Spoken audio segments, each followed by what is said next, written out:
Kali ini kita akan membahas soal murai batu stres teman-teman ya. Jadi teman-teman itu bisa tahu murai stres itu karena apa dulu. Mungkin karena tingginya suhu tubuh, atau bisa jadi karena faktor lain.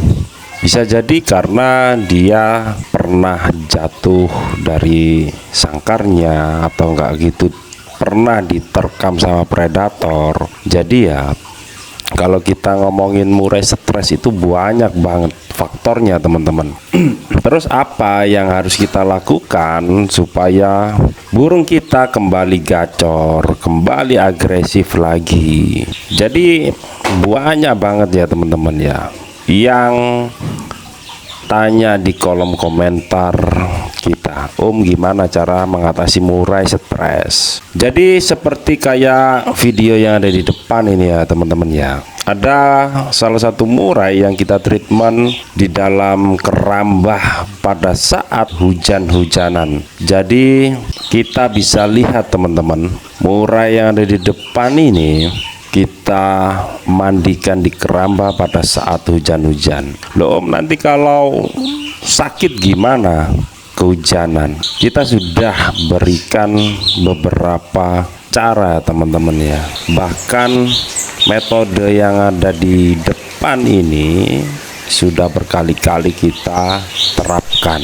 Alhamdulillah efektif. Jadi logikanya di mana? Jadi kita berikan efek gemercik air secara alami pada saat burung itu kehujanan. Tapi ya teman-teman harus lihat kondisi hujan tidak benar-benar deras ya teman-teman ya, hanya gerimis kayak gitu ya. Jadi kita berikan efek yang tenang, kita berikan efek alami supaya burung itu bisa menikmati dan kembali ke arifan lokal atau ke habitat aslinya, seperti itu teman-teman.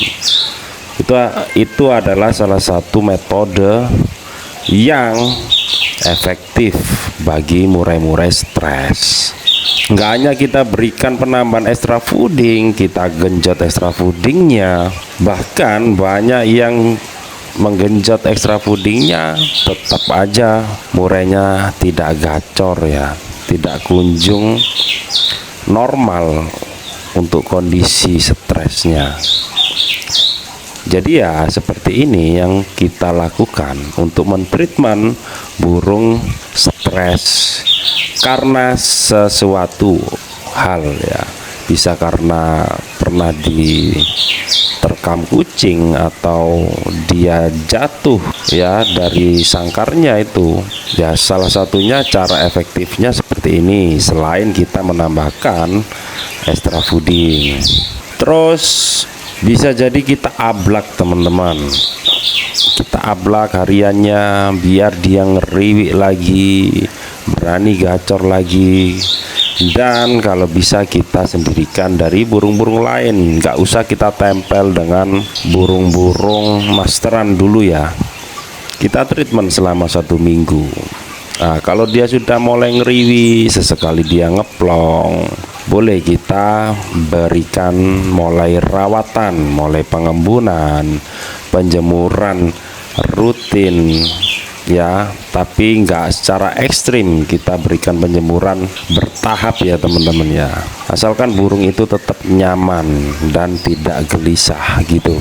Jadi untuk teman-teman, treatment seperti ini bisa teman-teman lakukan untuk murai-murai kalian.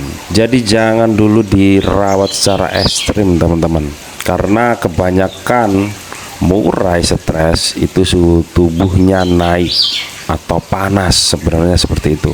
Cuma secara psikologis burungnya itu tidak berani gacor, atau dia itu ada ketakutan, intinya seperti itu.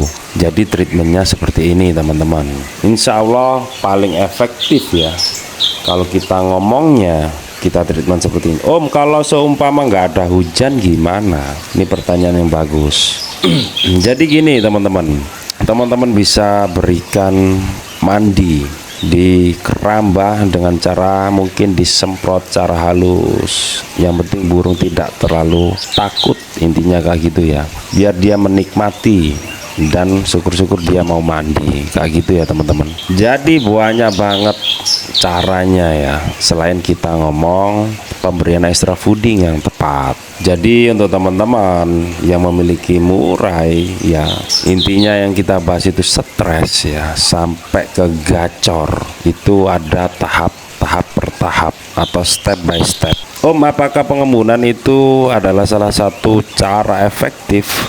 Ya, cara efektif juga pengembunan rutin. Kita memberikan efek alami dengan mengeluarkan burung di pagi hari, biarkan dia yang pertama berkicau. Intinya seperti itu teman-teman. Kita berikan pengembunan, memberikan efek percaya diri atau mengembalikan sifat alaminya saat di alam, walaupun murai kita murai ternakan, tapi secara naluri murai batu adalah burung teritori, burung penanda wilayah.